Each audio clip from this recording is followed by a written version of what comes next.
The Birchbark House by Louise Erdrich. Chapter 1. The Birchbark House. She was named Omachias, or Little Frog, because her first step was a hop. She grew into a nimble young girl of 7 winters, a thoughtful girl with shining brown eyes and a wide grin, only missing her top 2 front teeth. She touched her upper lip.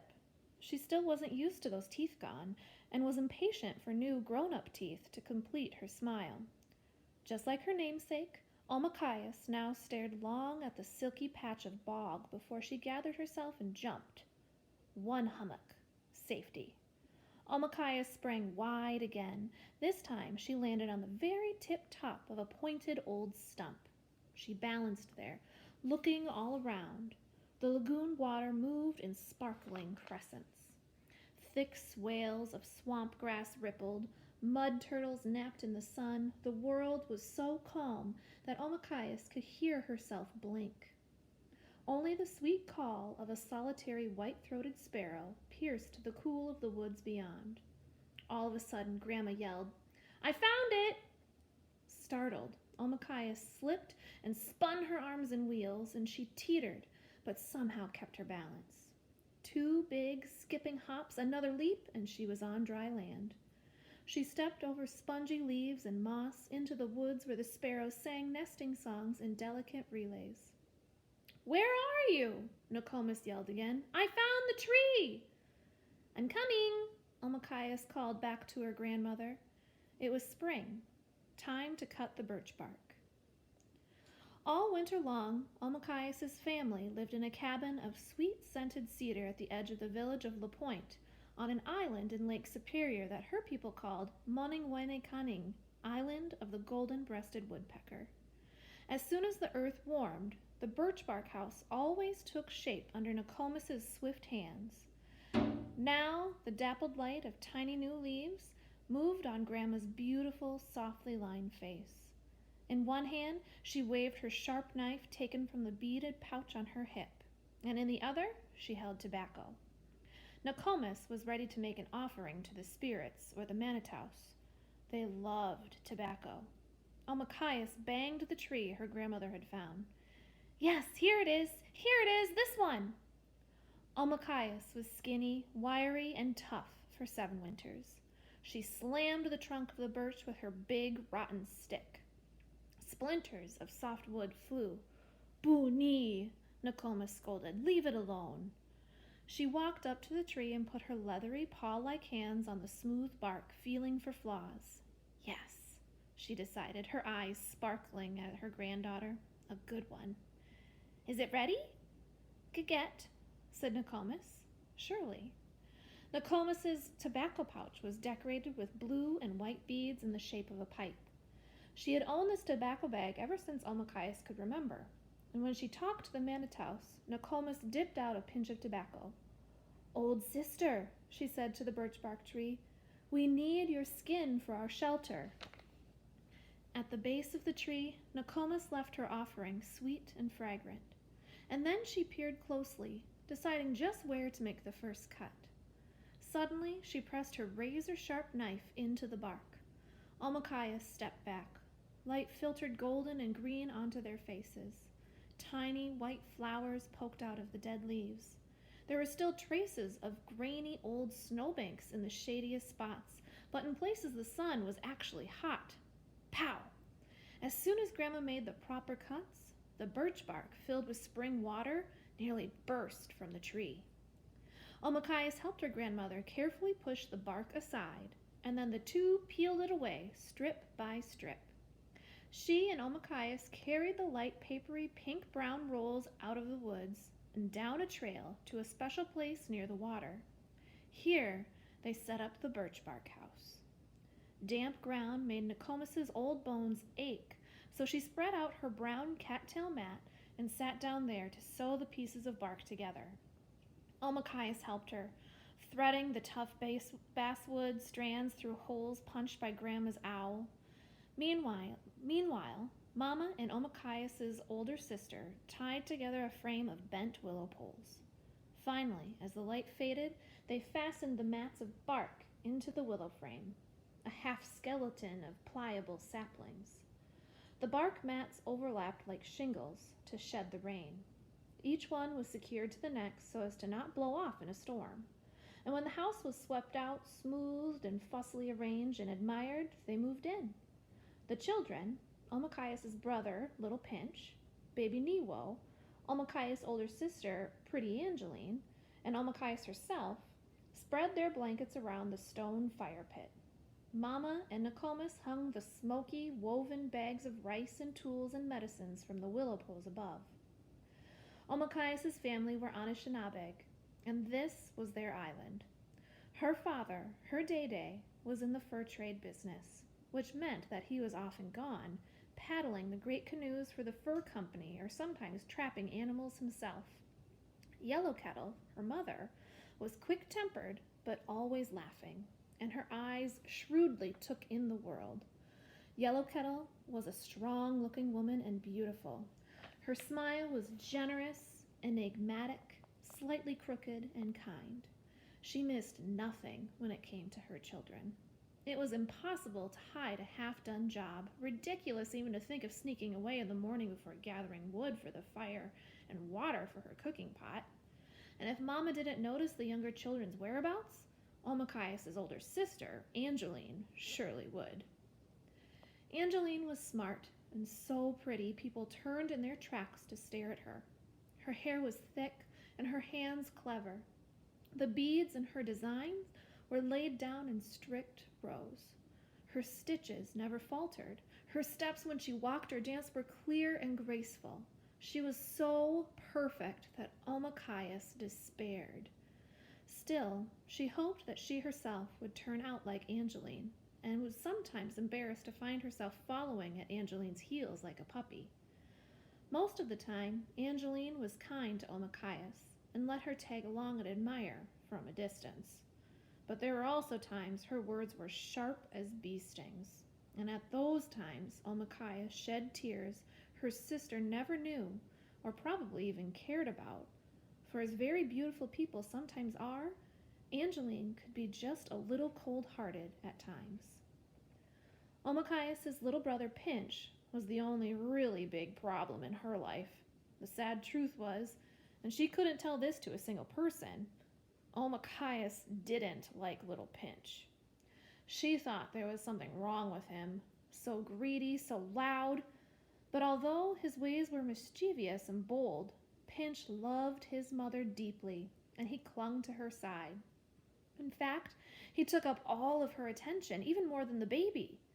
He clutched Mama's skirts with fat, tough little fingers. He yelled at Omachaius if she was slow in giving up her willow doll, her little rock people, or anything else for that matter, including food, special pieces of driftwood she found, even her favorite sleeping place near Grandma. He thought he deserved everything. At least when it came to Newo, there was nothing to complain about. He was so sweet that Omachaius often pretended that he was her very own baby. Of course, she hardly ever got to hold him, for he was still very young. Still, she was sure he preferred her to Angeline, and certainly to Pinch. Sometimes he even held his arms out to her when Mama was holding him, and yelled with delight when Omachaius picked him up. As it grew dark, the family ate makuks of moose stew and fresh greens and berries, licked their fingers and bowls clean, and at last rolled themselves into warm, fluffy rabbit-skin blankets that still smelled of the cedary smoke of their winter cabin. They were glad to be close to fire, sleeping on soft, grassy earth and under a leafy sky, and best of all, near water. They fell asleep to the peaceful, curious, continual lapping sounds of waves. The fresh wind across the big lake blew away the smoke of cooking fires and vanquished the mosquitoes that came out in whining droves and had plagued them in town. It was good to sleep where the village dogs didn't bark all night, and where the only sound to disturb their dreams was the pine trees' sifting wind in a lulling roar. Unless, of course, it stormed. The moon went down to a fingernail sliver, and the corn popped from the ground. The leaves of the birch grew big enough to flutter in the wind, and then, one night, The first storm of summer struck the island and startled everyone from their dreams. The fire was down to red winking eyes when Omachias woke with an uneasy feeling. Something approached. She'd felt a footstep. Omachias was always the one to sleep near Grandma, and now she rolled close. There was a lonely insistence to the sound of the wind, and then everything went still. Far off, she heard one huge footstep. There was a long silence. Then another step fell, and the earth shook slightly beneath her and vibrated as though she lay on the head of a vast drum. A drum! She remembered that Grandma had said the island was a drum of the thunder beings. Closer and closer they came, shaking earth with their footsteps. Omachias's lonely feeling became fright. She hid her face and tried not to think of balls of witch fire or the hooting of Grandfather Owl. She tried to keep herself from picturing pakuks, the skeletons of little children flying through the woods, or the icy breath of giant wendigos striding over the ground, cracking trees off with every foot crunch. Another step. Another and another fell, and then the wind howled to life. Rain slashed against the tightly sewn walls. A breath of air stirred up the slumbering coals and cast shadows, leaping and fighting on the inside walls of the little Birchbark house. The willow poles trembled, bouncing with the force of the gusts of wind. The birchbark scrapped and flapped, but was held on with tight stitches. Omachias hid her face as thunder rolled, smacking onto the lake shore, waking everything and everyone with its quick violence. The storm punished the ground and then passed over, dying off in softer mumbles. The dull thuds of thunder falling in the distance now felt comforting, and before the sounds entirely faded, Omachias was asleep. Moningwakenaning, island of the golden-breasted woodpecker, sparkled innocently after that night of raw thunder and lightning. Omachias woke and immediately began wondering, what had the storm done to the trees? What had the waves washed onto the beach? What interesting bits of wood that she could use for her pretend dolls? What kind of a day would it be? Were the little berries on the edge of the path ripe yet? An unpleasant piece of wondering came to her, too. Had her mother finished scraping and tanning that ugly moose hide, or would she have to help her? Oh, she hoped not. How she hoped! There was a saying she hated. Grandma said it all too often. Each animal, she would say, has just enough brains to tan its own hide. Mama tanned the moose hide with the very brains of the moose, and Omachias hated the oozy feel of them on her hands. Not to mention the boring, endless scraping and rubbing that went into making a hide soft enough for moccasins. From a fire in the center of the bark house, a thin curl of smoke rose, then vanished through a crescent of sunlight in the roof. If only she could escape with the smoke! She could already hear Mama and Grandma outside at the cooking fires. They were planning the day's work. In no time at all, that soaking moose hide would be stretched on a branch frame, and she would be required to scrape it with the sharpened deer's shoulder bone that her mother kept in a bundle of useful things near the door. Her arms would tire, they would feel like falling off, and her fingers would go numb, her back would hurt, and that awful smell would get into her skin. And meanwhile, all the little birds would find the luscious patch of berries that she alone knew about. By the time she got that stupid old moose hide softened up, they would have eaten every last berry. She must act quickly. The air was fresh, delicious, and smelling of new leaves in the woods, just popped out mushrooms, the pelts of young deer. The air flowed in, rain-washed, under the strips of birch-bark walls that she had helped sew together yesterday. Like a small striped snake, like a salamander or a squirrel maybe, or raccoon, something quick, little and harmless and desperate, she slid, crept, and wiggled underneath the sides of the summer house. The seam of bark caught her at the small of the back and stuck tight. only she hadn't done such a good job of sewing it up. If only, too, Angeline didn't have such quick ears and sure knowledge of her whereabouts at all times. There was a firm pressure suddenly at the small of her back, still caught on the inside. Her sister's foot. And her sister's gloating voice. Nesha May! Baby sister! Little frog! Don't go jumping off! Then there was her mother, rounding the back of the house, one side of her hair still flowing down unbraided. She glanced in surprise at Omachias, trapped, and then, unable to hide her amusement, a big grin spread over Mama's face. Her admired big sister and her beloved mother were laughing, and there was Omachias. Laughter from the front and laughter from behind, and suddenly all of last night's thunder was in her heart. Omachias sat near the cooking fire and slowly, with deep inner fury, ate a bowl of cold stew. She dragged out time waiting for her hateful job to start. Mama was wrestling that hide out of the stream now, where it had been soaking for days and nights, gathering up its scummy, woolly slime. Mama had already set up the dreaded frame of branches, and there were strings of hide nearby that she would use to tie the skin up tight so that it could be worked. Omachias knew how important it was to tan the skin, and how her mother would cut up the soft smoked hide and sew on the winter's moccasins all summer. She pictured her mother finishing them with lovely, soft-toe puckers so the girls' feet could twitch and dance. She could imagine Yellow Kettle beating them, lining them inside with the silkiest rabbit fur and pieces of an old wool blanket. Yes, it was an important task, but Omachias still didn't want it.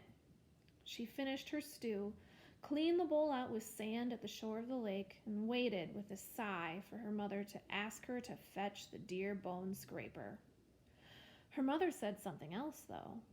"I need my scissors!" Omachias sat up, suddenly full of energy. Omachias' mother was well known for owning a pair of scissors, and other women were always borrowing them. Omachias' first job ever since she could walk was to fetch her mother's scissors, kept safe from her small fingers in a beaded woolen case, and bring them home. She had never failed, but it was a job she liked not only because she was sometimes given a handful of menomin, rice, or a little chunk of maple sugar by the borrowing lady, but because there were things to see on the way there and back.